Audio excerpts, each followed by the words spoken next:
آپ نے عبداللہ بن ابی رئیس المنافقین کا جنازہ پڑھا ہے، قرآن نے فرمایا کہ ولا تصلی علی احد منهم مات ابدا ولا تقم علی قبره، ان کے قبروں پر کھڑے نہ ہونا. اسی قبر کو کہا محمد رسول اللہ، اسی قبر پر آپ آ کر کے کھڑے ہو گئے تھے، اسی سے آپ کو منع کیا گیا.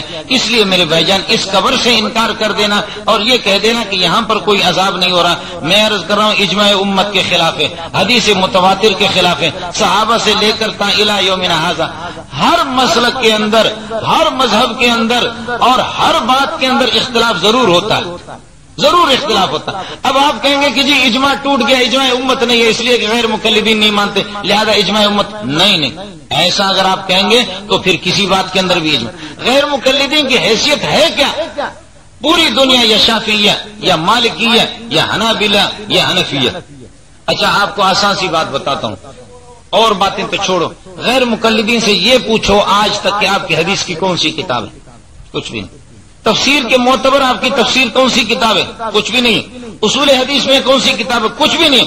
خدا کے بندو یہ 11ویں 12ویں صدی کی پیداوار ہے، یہ ابھی پیدا ہو گیا، ان کا کچھ بھی اعتبار نہیں ہوگا. اب آپ مجھے یہ بتا دیں کہ اس پورے مجمع کے اندر اگر لوگ یوں سمجھے کہ میری بات کو سمجھ رہے مان رہے اور 2 آدمی اس قسم کے آگے وہ کہتے ہیں کہ جی نہیں ہم تو مانتے نہیں ہے، تو اجماع تو ہو گیا، آپ نے میری بات مان لی. اب ان 2 کو جن کی حیثیت نمک کی حیثیت ہے آٹے میں، ان کو کون تسلیم کرے گا؟ غیر مقلدین کی یہی حیثیت ہے، آج کے پیداوار ہے. میں عرض کر رہا ہوں کہ یہ اجماعی عقائد ہے اور ان پر اتفاق ہو چکا ہے.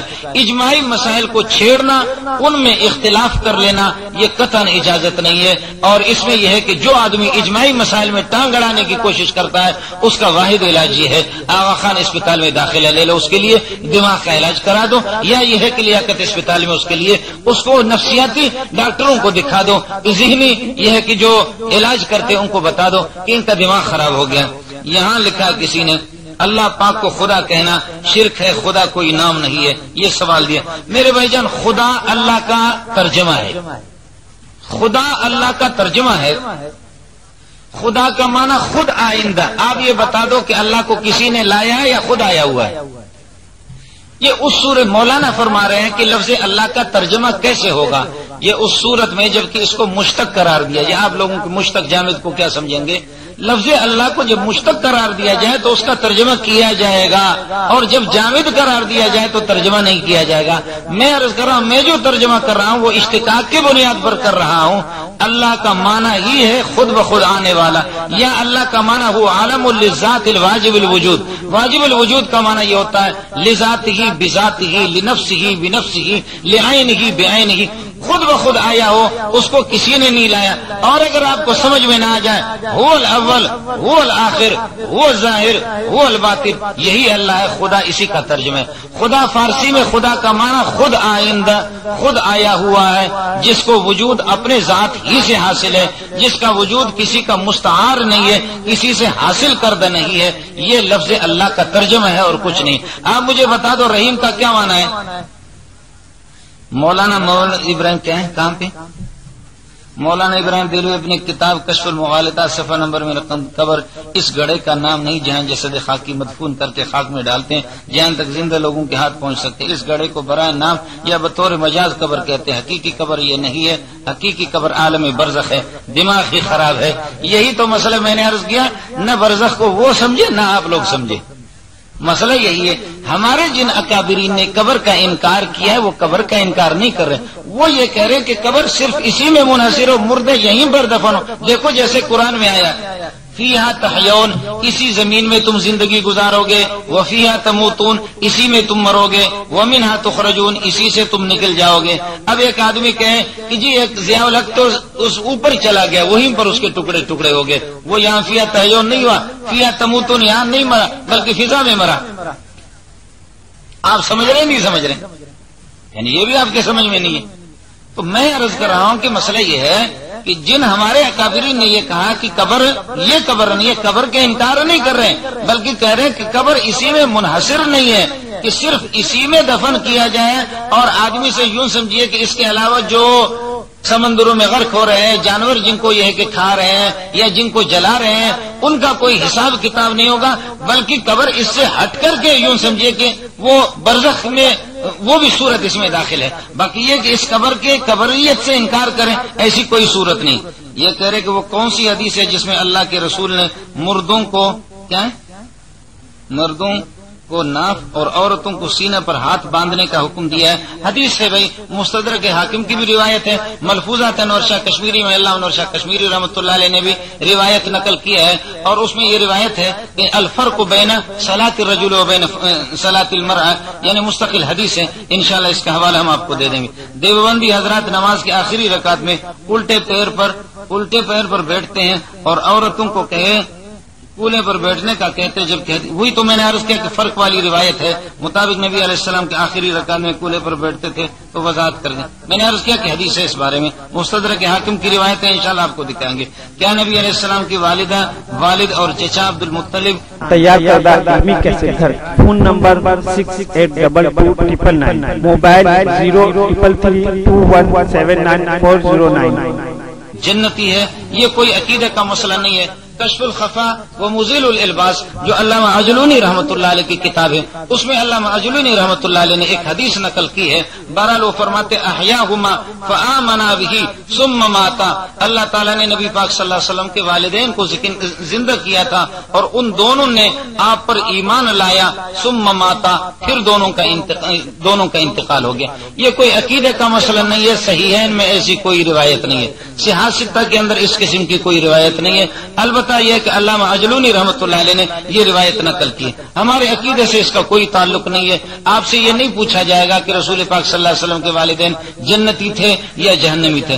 البتہ میں نے آپ سے عرض کیا کہ علامہ عجلونی رحمۃ اللہ علیہ وہ ناقد الحدیث ہے اور اس نے اس کو یہ نقل کیا ہے. عقائد علماء دیوبند کے عقیدہ نمبر 3 پر لکھا ہے زمین کا وہ حصہ جو نبی علیہ السلام کے جسم اطہر کو چھوئے ہوئے سب سے افضل ہے. یہاں تک کہ کعبہ شریف اور عرش و کرسی سے بھی افضل ہے. کیا آپ اس سے متفق ہیں؟ جی ہاں میں اس سے بالکل متفق ہوں. آپ حضرات بات سمجھنے کی کوشش کریں. یہ اس بات کو تو آپ مانتے ہیں کہ رسول پاک اللہ کے علاوہ ما سوى اللہ کے علاوہ مخلوق خدا میں اللہ کی جتنی بھی مخلوق ہے مخلوق میں سب سے زیادہ افضل ہے. اور مخلوق کس کو کہتے ہیں؟ کچھ تو بولو. کہ جب اللہ تھے اور وہ نہ ہو تو اس کے بعد والے سارے کے سارے مخلوق ہوں گے. عرش تو کئی ہزار سال بعد میں بنا ہے. عرش مخلوق ہے, کرسی بھی مخلوق ہے, اور یہ مسلمہ بات ہے کہ مخلوق میں سب مانتے ہیں کہ رسول پاک صلی اللہ علیہ وسلم سب سے افضل ہے. تو عرش و کرسی تو ظاہر ہے وہ مخلوق ہے, ان سے بھی نبی پاک صلی اللہ علیہ وسلم افضل ہے. عقیدہ نمبر 2 پر لکھا ہے کہ نبی علیہ السلام اپنی قبر میں زندہ بالکل اسی طرح جس طرح ہم دنیا میں زندہ ہے.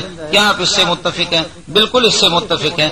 لیکن اس بات کو ذرا سمجھو, یہاں آپ صلی اللہ علیہ وسلم مکلف ہیں, قبر میں آپ مکلف نہیں ہے. اور پھر اس مسئلہ کو بھی سمجھو کہ وَلَا تَقُولُوا لِمَنْ يُقْتَلُ فِي سَبِيلِ اللَّهِ أَمْوَاتٌ, جو اللہ کے راستے میں شہید ہو گئے ان کو مردہ نہ کہو, بل احیاء, بلکہ وہ زندہ ہے, وَلَٰكِن لَا تَشْعُرُونَ. شہداء کے لیے عبارت النص, اب آپ کیا سمجھیں گے؟ عبارت النص سے ان کی حیات ثابت ہے. نبی پاک صلی اللہ علیہ وسلم کی حیات مبارکہ وہ دلالت النص سے ثابت ہے. دلالت النص اور عبارت النص کو آپ اس طرح سمجھیں گے. آسان مثال میں آپ سے عرض کروں, یہ دیکھ لو, حدیث میں آیا کہ ہڈی سے استنجا نہ کرو. بولو, حدیث میں آیا کہ ہڈی سے استنجا نہ کرو. کیوں جی؟ وہ جنات کی غذا ہے. آپ کے بھائی فإنها زاد اخوانکم من الجن, جنات اس کو کھاتے ہیں. ٹھیک ہے. اچھا, حدیث میں یہ کہیں آیا کہ پراٹھے سے استنجا نہ کرو. آپ لوگ سو رہے ہیں نا, آپ کو اللہ نے ذوق ہی نہیں دیا تو میں کیا کروں, مردوں کو کیا سنا سکتا ہوں. میں عرض کر رہا ہوں حدیث میں تو یہ آیا کہ ہڈی کو استنجا میں استعمال نہ کر دو. اگر تیز ہڈی ہوگی ہو سکتا ہے کہ زخمی کر دے, پھر رومال سے صاف کرے آدمی. یہ بھی صورت ہو سکتی ہے. اور یہ بھی ہے فرمایا کہ وہ ہڈی تیز ہو یا نہ ہو, لیکن آپ کے بھائیوں کی جنات کی خوراک ہے. فإن آزاد اخوانکم من الجن, جنات کی خوراک ہے, اس کو استعمال نہ کرو. میں عرض کر رہا ہوں کہ حدیث میں تو یہ نہیں آیا کہ روٹی سے استنجا نہ کرو یا پراٹھے سے استنجا نہ کرو. یہ حدیث میں ہے بھائی, کچھ تو بولو. نہیں ہے. لیکن ہم کیا کہیں گے؟ ہم یہی کہیں گے کہ جب وہ ہڈی خالص ہماری غذا نہیں ہے بلکہ ہمارے بھائیوں کی غذا ہے, اس سے جب استنجا کی اجازت نہیں دی گئی ہے تو پراٹھے سے بطریقہ اولا ہی اجازت نہیں ہوگی. یہ ہے دلالت النص. جب وہ ادنا ہے, مکمل وہ غذا نہیں ہے, جنات کی غذا ہے, ہماری غذا نہیں, ہڈی ختم ہو گیا. وہ مکمل غذائیت اس میں نہیں ہے. اس سے جب اجازت نہیں ہے استنجا کی تو پراٹے سے بطریقہ وہ اعلیٰ درجہ کے بطریقہ اولائی اس سے اجازت نہیں ہوگی. اسی طرح میرے بھائی سمجھ لو شہداء نبی سے ادنا ہے, ان کے لیے حیات ثابت ہے تو انبیاء کے لیے بطریقہ اولائی ثابت ہے. اس کو کہتے ہیں دلالت النص. قرآن نے شہداء کی حیات کا اعلان کر دیا ہے, جب اس کے لیے اعلان کر دیا. اچھا دوسرا مسئلہ ذرا سمجھ لینا, اللہ کرے کہ آپ لوگ سمجھنے کی کوشش کرو, یہ مسئلہ سمجھنے کی ہے. ہمارے بہت سے علماء ان کا بھی انشاءاللہ ذہن صاف ہو جائے گا. نبی پاک صلی اللہ علیہ وسلم فرماتے مررت بقبر موسیٰ وہو یصلی وہو قائم یصلی. موسیٰ علیہ السلام کی قبر سے میرا گزر ہو گیا, نبی موسیٰ علیہ السلام قبر میں نماز پڑھ رہا تھا. اب علماء کہتے ہیں کہ جی بہت سے کہ جو یہ نبی پاک صلی اللہ علیہ وسلم کا معجزہ ہے کہ معجزتاً آپ صلی اللہ علیہ وسلم نے دیکھا کہ موسیٰ علیہ السلام نماز پڑھ گئے. باقی موسیٰ علیہ السلام کے لیے ایسا مسئلہ. باتیں ذرا سمجھ لینا, دو چیزیں, نبی کا اس مٹی کے نیچے دیکھ لینا, اتنے من مٹی کے نیچے دیکھ